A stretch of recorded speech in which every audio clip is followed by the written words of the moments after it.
Nasa sa'yo eh, kung ano pipiliin mo, uubusin mo yung lakas mo sa kakatunganga sa bahay, o uubusin mo yung lakas mo sa mga makabuluhang bagay. Huwag ka mag-alala kasi kahit saan dyan, may mararating ka. Alam mo na yun.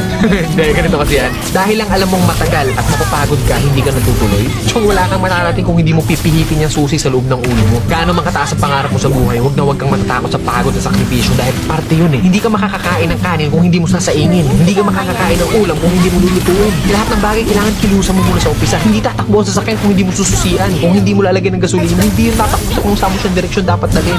Kailangan kumilos ka.